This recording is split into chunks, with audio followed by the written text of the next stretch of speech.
SSC পরীক্ষার্থী সবাইকে আসসালামু আলাইকুম। ক্লাস ইংলিশ ইউটিউব চ্যানেল পক্ষ থেকে সবাইকে স্বাগতম। আজকে আমি যে টপিকসটা নিয়ে আলোচনা করব সেটি হচ্ছে রিয়ারেন্সে ভালো পেতে, ভালো মার্কস পেতে যেভাবে না পড়ে ভালো রেজাল্ট, ভালো মার্কস পাওয়া যায় রিয়ারেন্সে, এই নিয়ে আজকে আলোচনা করব। আপনারা ভিডিওটি স্কিপ না করে দেখুন এবং ভালো লাগলে সাবস্ক্রাইব করুন এবং বেল বাটনে প্রেস করে রাখুন ভিডিওটি আগে পাওয়ার জন্য। ফার্স্ট পার্টে যে রিয়ারেন্স আছে না, রিয়ারেন্স হলো 7 নম্বর আসবে। কত নম্বর আসবে? 7 নম্বরে লাইন থাকবে কয়টা জানো? 8টা লাইন থাকবে। কয়টা লাইন থাকবে? 8টা লাইন থাকবে। 7 নম্বর রিয়ারেন্সে ফার্স্ট পার্টে 8টা লাইন থাকবে। মার্ক কত? 8 মার্ক। 8টা লাইন থাকবে, কত মার্ক? 8 মার্ক। 8 মার্ক। তো রিয়ারেন্সের মধ্যে বেশিরভাগ গুলো হচ্ছে তোমার ওই যে কারো জীবনী দিয়ে দেয়। জীবনী বলতেন না? বুঝে দেন মানুষের সাথে। হ্যাঁ, যেমন হচ্ছে কারো শেক্সপিয়ারের জীবনী দিয়ে দিল, রবার্ট ব্রুসের জীবনী দিয়ে দিল, জীবন একটা জীবনী দিয়ে দিবে 8টা লাইনে।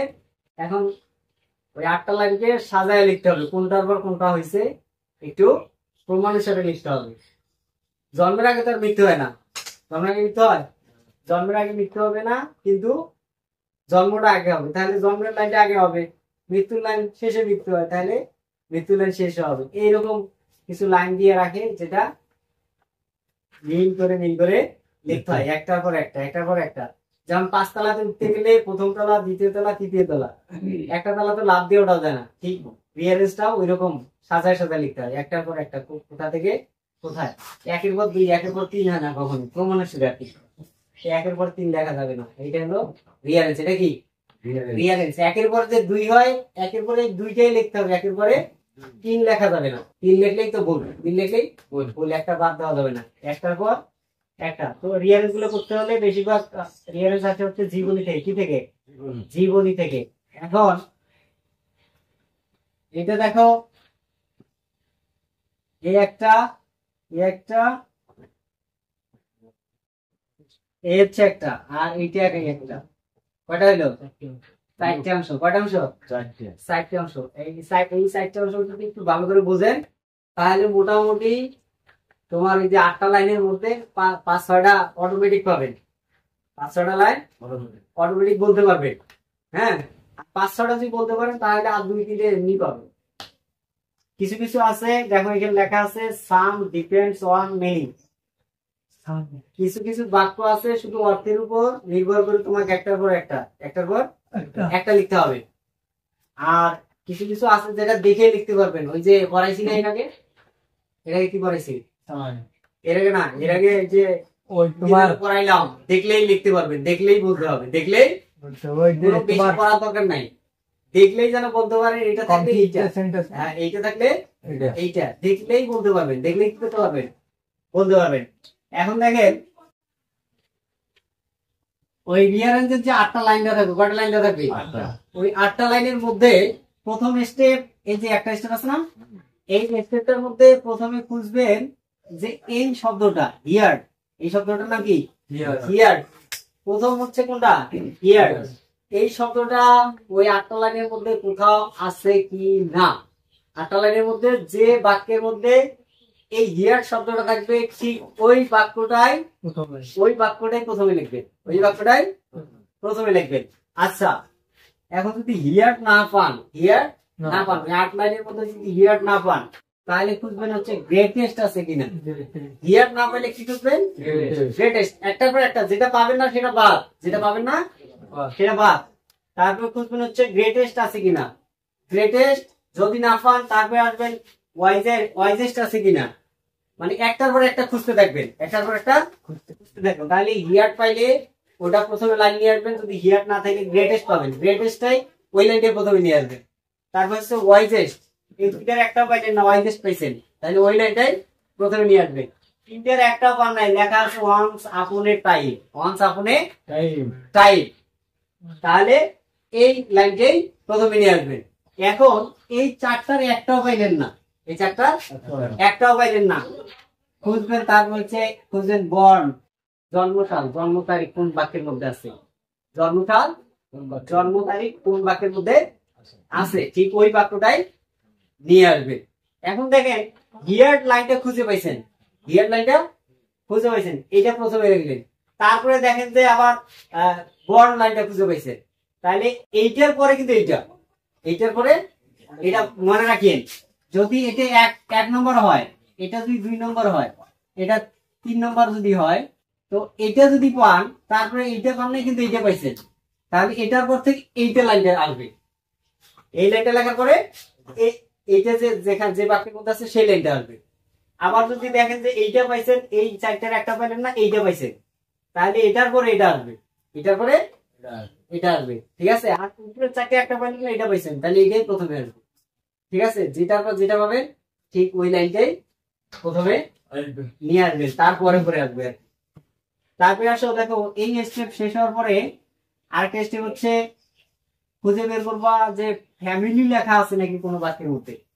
ফ্যামিলি এই বর্ডের পর, মানে এই স্টেপের পর ফ্যামিলি লেখা থাকলে ওই লাইনটা প্রথমে চলে আসবে, মানে ওই পরে আর কি।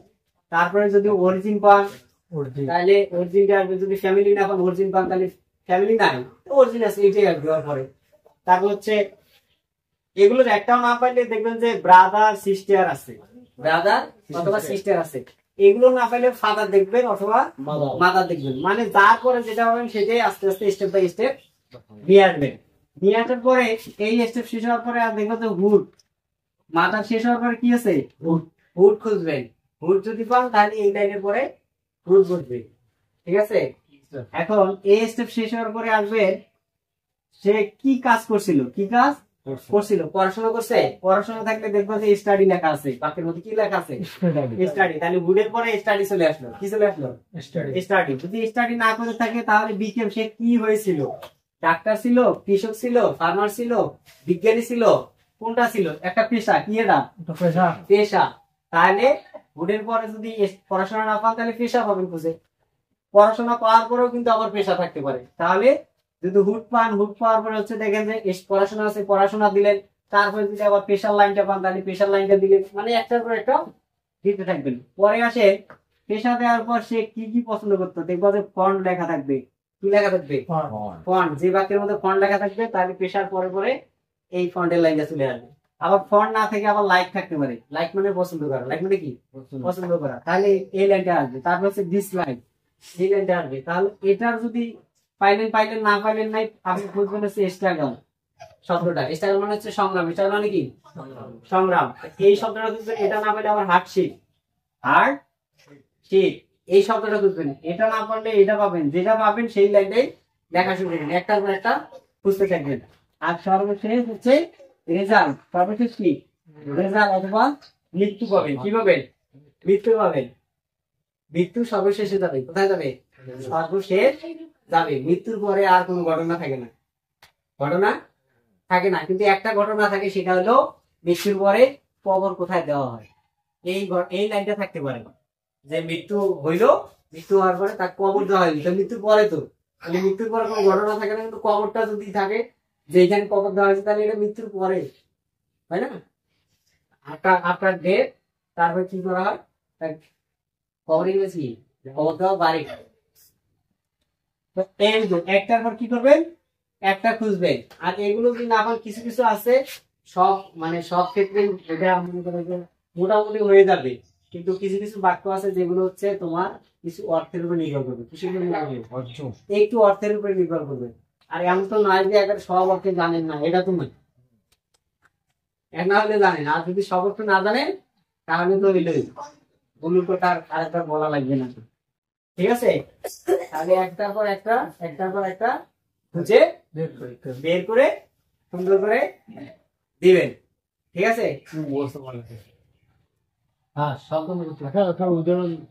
আর এটা যদি পড়ো তাহলে মোটামুটি রিয়ারেন্স আর পড়া লাগবে না, মোটামুটি তো দেখবা যে এরকম জীবনী যদি আসে, জীবনী করতে গেলে প্রথমে খুঁজতে হবে তার কি কি শুনছেন, তার নামের গুণাগুণ শুনিয়ে এইভাবে সুন্দর করিয়ে এই স্টেপটা মুখস্থ করবেন। একটার পর একটা স্টেপ, স্টেপটা মুখস্থ করবেন। এইটা মুখস্থ করতে বলি নাই, এইটা মুখস্থ থাকলে দেখলে পারবেন। স্টুডেন্ট আছে এটা এই সময় এই